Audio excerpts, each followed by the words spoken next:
I'm Terrie Carr. Welcome to What's Happened Since Happened. And I'm with Sam Loeffler from Chevelle. It's so awesome to see your face. It's been about a minute. Yeah.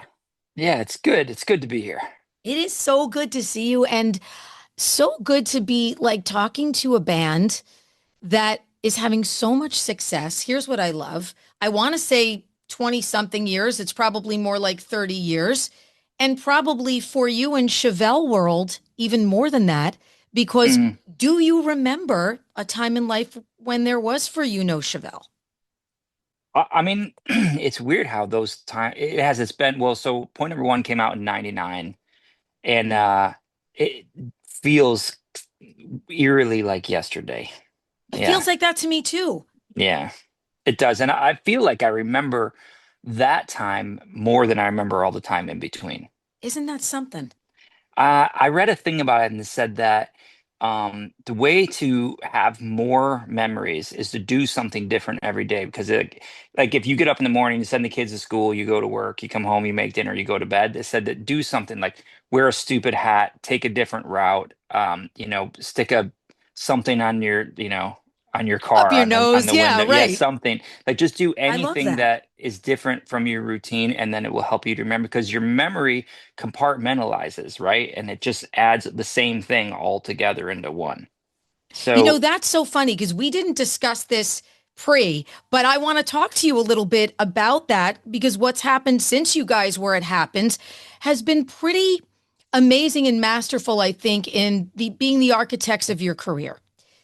Because I think when you're putting out your 10th record, you've got Brightest Blasphemy, and you're deciding that at this point in your career, you've got a new record label and you've hmm got a new team behind you hmm and you've got a whole like there's a whole new fresh amazing outlook. And I think when you guys were at the Happens convention, this was sort of kind of launching for you. I remember hearing like, guess what, from people, we're working with Chevelle now, and I'm like, oh, that's amazing. So what has happened since that time, since last year? yeah, a lot has happened. I mean, I can honestly dive as deep as you want, but people have asked her, like, well, why did you leave Epic? We didn't leave Epic. We finished two record contracts for Epic. And from an industry side of how it works is if you keep doing albums for the same label, they get cross collateralized. So every time you do anything that incurs debt, it goes against your entire catalog. So really, you don't want to keep doing things for the same label unless you're signing new contracts with them that don't cross collateralize. So it's really more necessity than it is anything. But um, it was kind of different for us because we wanted to work with Danny Wimmer, and so he kind of started his own label with Dino and with Joe Guccic. So Yep. we just like they're our friends and like, hey, let's just do something different. And honestly, I don't know what happens with the albums. I don't know if people are going to keep making albums. It's just that's not how people consume music.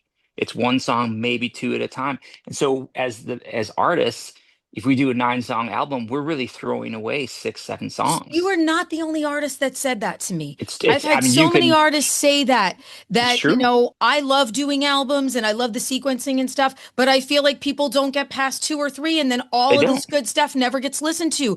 You are easily the fifth or sixth artist that said that to me in the last 4 months. And It's I true. can totally see where you guys are coming from with that. Well, you can see the metrics of, I mean, just think like anybody that's listening to this, they can say, well, what was the last, say Clutch came out with an album and it's like, oh yeah, I listened to, maybe they listened to the whole thing and then they listened to the single and then they added the single to a playlist. And you go and look and like, say it's been streamed a million times. Of those million streams, 998,000 of them are that one song. Yep. You're like, oh, so like only 2,000 people listen to the rest of the songs. Are like, no, way less than that. It's just the reality of it. And I think it's so fucking hard to write an album to, especially when like with this one, we produced it to sit there and Pete, we finish it and then we go back and we do it again and then we finish it. And then you go back and you do it again and you just keep and you say, can I improve on this melody? Can I improve on this chorus? Is this necessary? Is this intro necessary? If you sit there and just go over and over, it gets better every time. So if you stop right away, it's usually not very good. And I think we're seeing, and I'm kind of calling people out here, but we're seeing a lot of our contemporaries that aren't spending the time Yeah. on the music. Yeah. I mean, you can know, right? A song pops up at radio or whatever, and then it's gone, and nobody ever mentions it again. Is that because it's a bad song, or is it because they just didn't spend enough time on it? Maybe. You know, Bill and Rose McGathy used to say, we got to keep our bands poor so they work. You know, if you give them any money, they stop working. Sweet Rose's name came up, Mhm. as we started this interview. And, for the fans, when she played me Chevelle for the first time, or she was going to, she said, I have this band, I have this band. And I literally told Sam, I said, who do they sound like? And she said, they sound like no one. And I thought that was the greatest compliment that I've ever heard a management It is. company give the band. They sound like no one. She wasn't trying, they weren't the next this or they weren't the next that. And I love that. Well, knowing that I was going to be speaking to you, I hit up a couple of my listeners from my radio station. Chevelle's a radio band. You guys have always been lucky, I think, to do what you want to do and still be a radio band. I think that's beautiful. Yeah. But when I asked people, because I knew I would get these kind of responses, I would say, hey, what kind of music does Chevelle play? Some of the responses, oh, they're a hard rock band. Oh, they're progressive. Oh, they're one of those great new metal bands. Oh, they're an alternative band. Oh, they've always been kind of an indie band. But I love that because you're checking all of these boxes for music fans who are Yeah. hearing it. Nobody's hearing it as a clone of anything else. And I think that that has always been such a strength of what you guys do.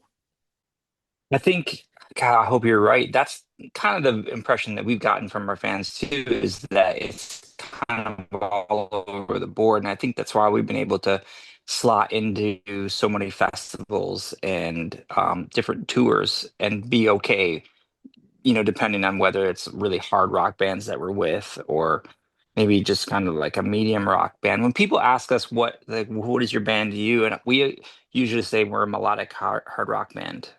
I don't know how else to say that, but I mean, like every band, you're not the one song that makes you the most popular. And I think that's even for us. I mean, I think for it's a struggle to get people to dive deep into all the other things you've done. Be like, oh, that band Chevelle, yeah.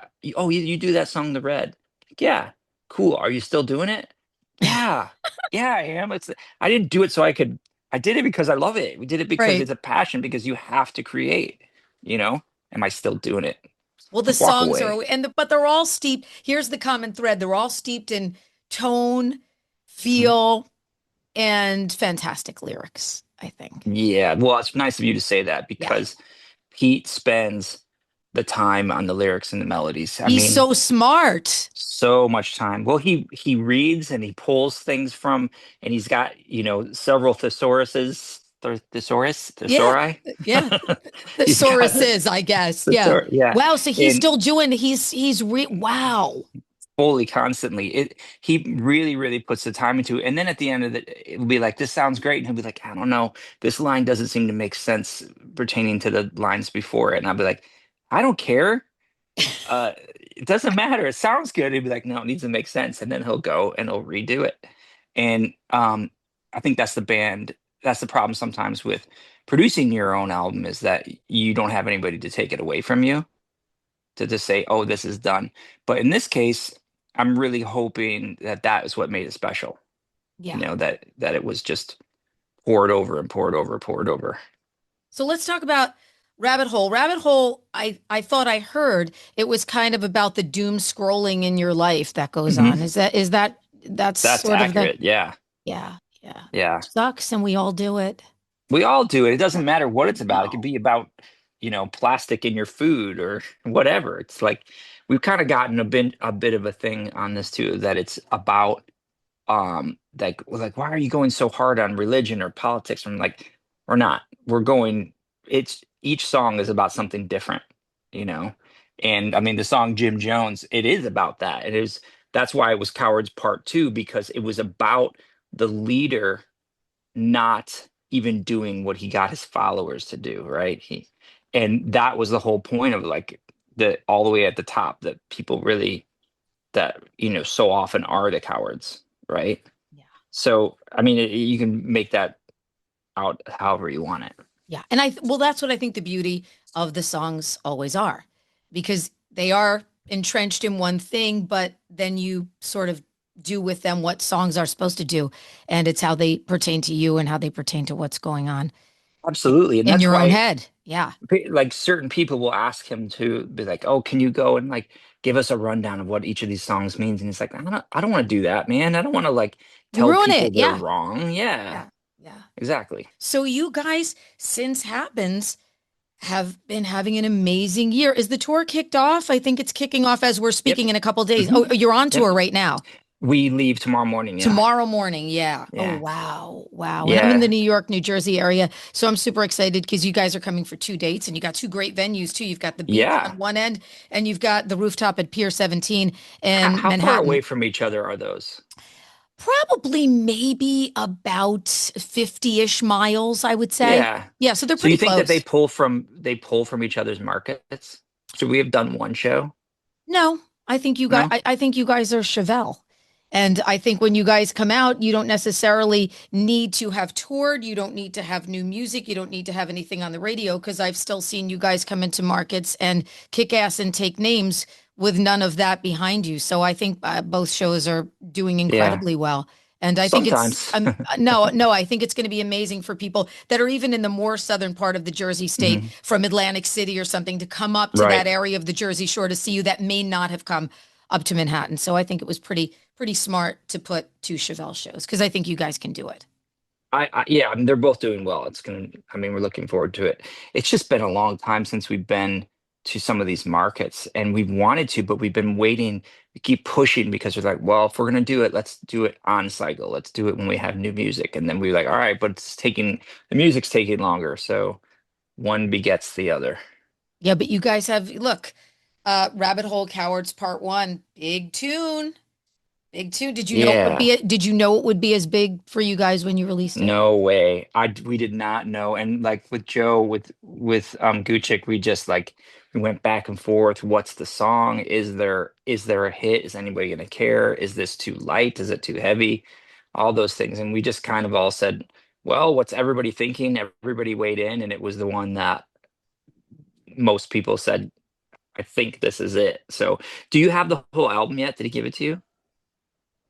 Okay, well, we'll send it to you. I'm curious to hear what you think of it being all together, if it's cohesive, because that song is different from the rest of the album. The song Jim Jones feels more in line with what the album is like. I Yeah. remember you were here not long ago, Wellmont Theater, completely sold out show that was off the charts.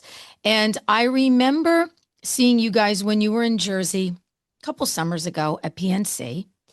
Hmm. And I was coming on to do a stage announcement, like the radio stage announcement after your set. So Flipping my camera. I was there for the last song and I love when I'm able to see this because it gives me such a different perspective and just see what the people looking Yeah. at you guys look like. And those Chevelle fans, I mean, they're one of a kind. I remember that show. That was really, really fun show. That was wild, It's really right? It was good. so intense. They didn't want you guys to leave.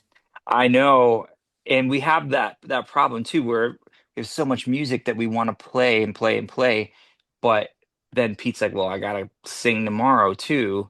It's so funny too, because after we did that show, he got COVID, Oh my gosh. and we had ended up having to can't. Well, we postponed 6 shows or something like that, and we ended up taking God, I don't even know, 6 weeks off. And he couldn't even speak for like 3 weeks. Couldn't even talk. That's how inflamed his throat was. And And you did then some show that night. That was wild. yeah, it was wild. And then a couple of our crew guys got COVID and they ended up being parked in a hotel for 12 days, just not being able to fly because they were just literally too sick to fly. So it was like a it was like a super disaster. But that But show we was got the amazing. show. It But was we got amazing. the show. We got the Hmm. show in Jersey. Wowza, wowza. So look, what's happened since happens is that you guys are just, I mean, just killing it. New Well, record, yeah, single, amazing tour, and just a whole new, I think, kind of rebirth for a band. And I think as you get, dare I say it, as we get older and more experienced in life, I think you have a new appreciation, and it can either be harder to take chances or easier to take yeah. chances. And I think you guys jumped in, full throttle and said, hey, we're going to Hmm. take a chance. We're going to change it up a little. And I think it's really paid off for you guys. Yeah, I mean, at the end of the day, the music is just ends up, this is what came out. And I guess you can just keep going and other stuff comes out, but this is what we ended up with. This is what came out. It was actually supposed to be an 8 song album, and we ended up being really happy with the way this nine songs slotted in. So I we did love it. 9. I love it. Yeah, hopefully people hear all 9. They will. I think they will. Sam, thank you so much for spending some time, especially Yeah, pre-tour. We'll see you when you're in my neck of the woods. And best of luck with everything. Thanks so much for hanging out with us today. absolutely. And I'll have Joe send you the whole album too. So thanks again for all the support. We appreciate it. I know it's been a lot of years.